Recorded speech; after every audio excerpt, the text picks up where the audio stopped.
My name is Jung. My grandfather was the only family I had. He taught me the simple things: how to find water in a dry season, how to mend a cracked wooden bowl, how to read the weather and the patterns of birds. He taught me how to kneel and how to stand when the ground was wet with frost. Everything I knew about the world began with him. So when I found him, when I found what remained of him, my chest filled with a cold that did not belong to the air. His body had been torn in two. The sight should have splintered me. I should have fallen apart and flooded the ground with tears that would drown every small, stubborn root. Instead, my eyes stayed dry. My hands did not shake.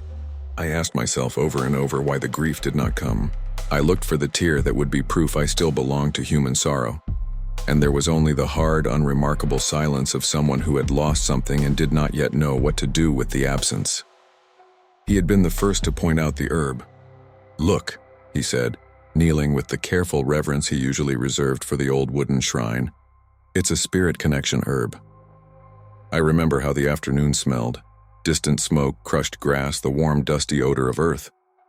We had been in the eastern gullies where the wind makes the tall grass bow like waves, and I'd followed the rustle he'd instructed me to follow. There was a fox den nearby, tucked beneath a slope of stones. The herb grew just beyond it, a small cluster of leaves that shivered in the light.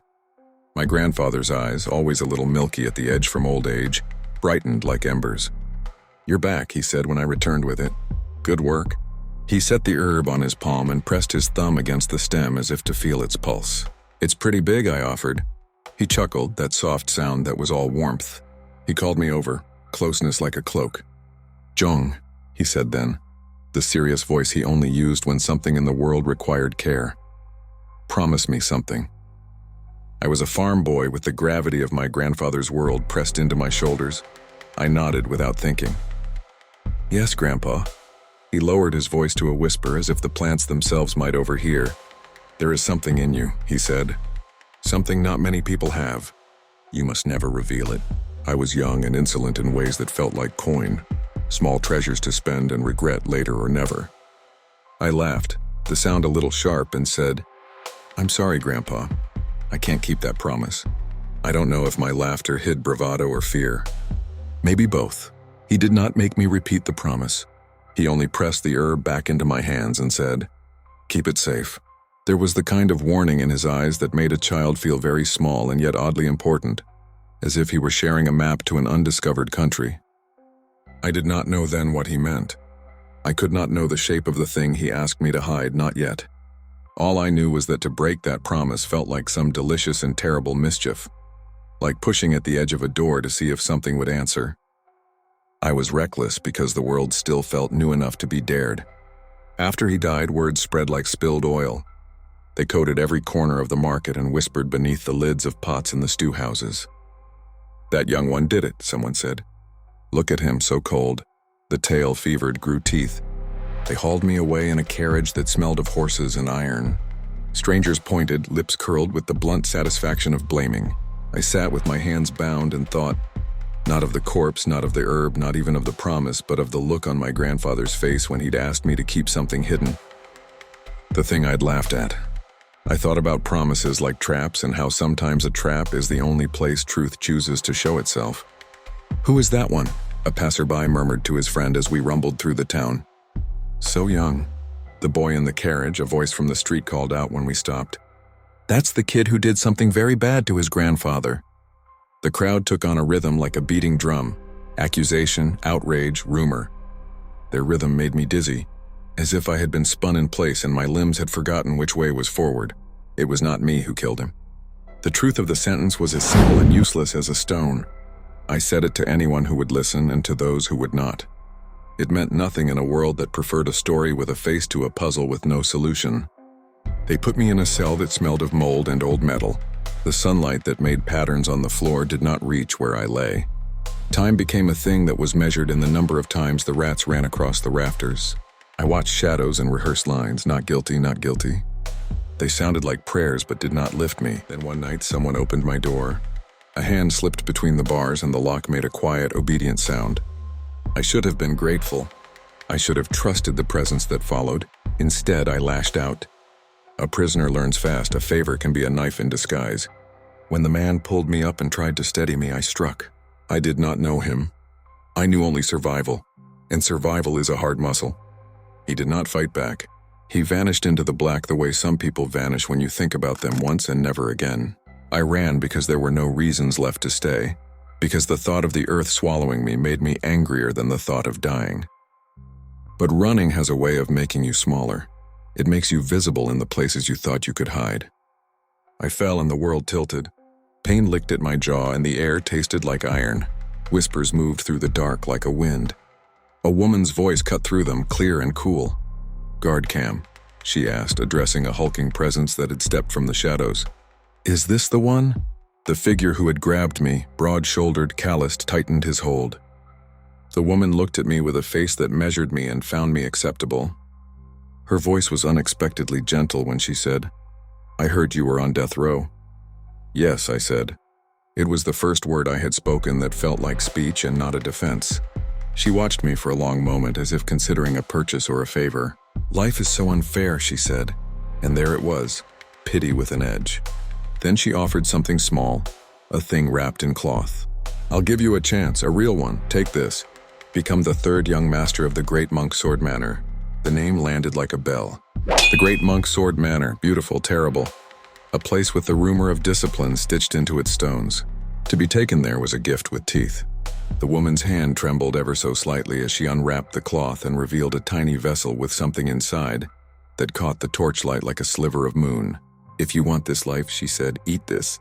There are moments when the world gives you only two roads and labels them choice.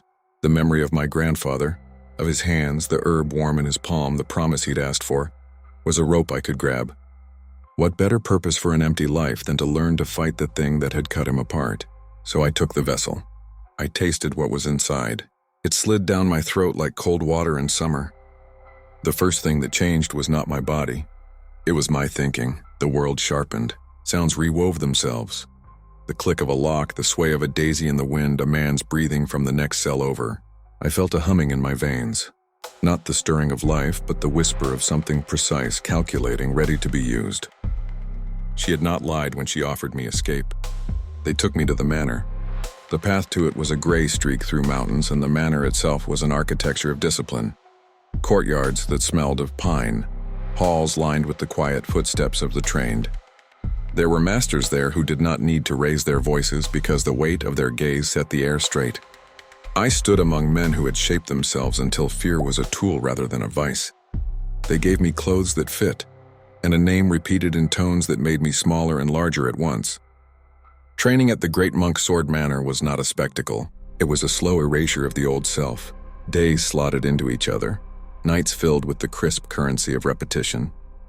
They taught me to breathe into strikes, to feel when another person's rhythm altered, to make small movements that became fatal when chained together. They taught me the beauty of patient cruelty, the way a sword moves not with malice but with inevitability. Revenge over time stopped being merely retribution and became a project. It needed planning, patient seed planting. I watched the world and the man who had been labeled a monster with a quiet focus. He was different, yes, an animal from a different cloth. What he had done was monstrous in the sense that he had not acted from normal human need or passion. He had used an efficiency that left no room for the ordinary scraps of life. To oppose him required me to become more than angry.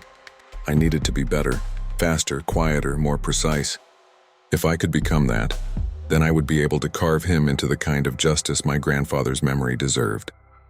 And there, at the hinge of my resolve, the thing inside me uncoiled. It was neither mere augmentation nor simple magic. It moved like logic, a machinery of advantage that occupied a place between thought and action. I began to suspect my grandfather had recognized it in me, because he saw how I could hold silence like armor. He had known there was something hidden that should not be revealed, because it would change how the world saw me, or how I saw the world. The more I trained, the more I learned that the world is full of small betrayals. People use language to hide knives. "We will train you," they say, and their smile is a straight blade. "You will be safe," they promise, and the safety is a loop. To meet the world on its terms, I learned to be two things at once: the outward scholar, the inward engine. They called me the third young master of the Great Monk Sword Manor, with a ceremonious nod when the time came. The title was a cage wearing velvet.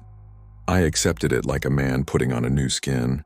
It fit oddly, as if it had always been waiting. Sometimes in the solitude after a long day of practice, I would stand by the edge of the training courtyard and look at the mountains. The air there was thinner, the colors sharper. I imagined my grandfather in the earth beyond the rocks, the fox den where the herbs still grew, and something close to regret touched the edges of my thoughts. Regret is a complicated ingredient. It can fuel a better self or rot into bitterness. I made sure mine was the former. The plan that grew in me was not merely to slake a childish thirst for vengeance, but to shape a life that would ensure no one else could tear out what I had lost. And yet, this was the dark part. The more I honed myself into an instrument, the easier it became to justify the cruelties I thought necessary. I would tell myself, with the cold clarity I had been gifted, that ends require means. I would argue in my head like a merchant bargaining for profit.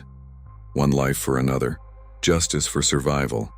It became comforting in a terrible way to think of myself as necessary evil. I am the real evil now, I would whisper sometimes into my pillow, not as pride but as acceptance.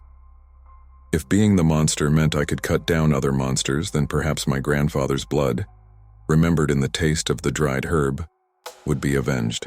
When the day came that I finally had chance at the man who had been called a monster, when the opportunity scraped itself like a blade across the throat of fate, I stood with all the terrible readiness of a student trained to a single purpose.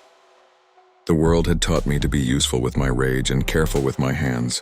I walked toward that moment with my grandfather's small herb in my pocket and the woman's secret gift humming in my veins. I had told myself many times that I would not be the same as the man who had killed him. I would be cleaner, I would be fair. The truth we learn as we grow is coarser. We become what we train ourselves to be, and sometimes the intentions we start with are merely scaffolding for something else. Still, at the end, when the steel met air and all the lessons of the great monk sword manner came into a single acute point, I felt something like a communion. The blows I struck were not only for revenge, but for an honoring of the life that had taught me to look for tiny hidden things. The herb, the fox den, the promise. The world did not end with the victory. It continued, as it always does, with new aches and fresh choices waiting like seeds. In the years that followed, stories grew around me as they always will. Some called me a savior. Others whispered of monsters. My hands learned to be both necessary and terrible. The silence I had always worn was now an instrument, one I played deliberately. People asked me more than once how I could stand back from the grief I had first felt. They wanted to know why tears had not fallen, why my eyes had remained dry in the face of what should have broken me. There is no easy answer. I can tell them now that sorrow sometimes refuses to be spectacle. Sometimes it becomes work. Sometimes it becomes armor. My grandfather had asked me to hide what I was. I honored his request and broke it both at once. I kept my secret, used it, and let the world call me what it chose. In a life like that, we invent our own truths. If you ask me now if I regret the path I chose, I will say this. I keep the memory of my grandfather like a small seed in my palm. I push it into the earth with the same hands that have learned to wield a blade. I hope something green will come of it. Whether it will is not a thing I can know. I do know that hiding and revealing are both acts of love and violence, depending on who holds the power to decide. I know that if my silence made me into something feared, then fear can be used as a shield to protect what is fragile.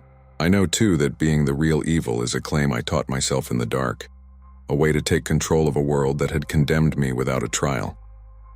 Perhaps the truth is simple. The world is not kind, and to survive we must sometimes be unkind.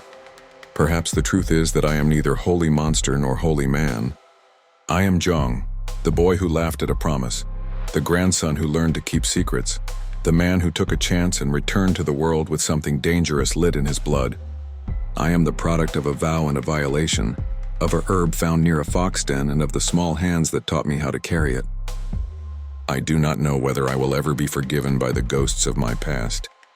I do know this. I will not waste the power I have been given. I will forge it into an instrument sharp enough to cut through the lies people tell about justice. And when the night is quiet and the stars are thin as pins, I still press the dried herb to my lips and remember where it began.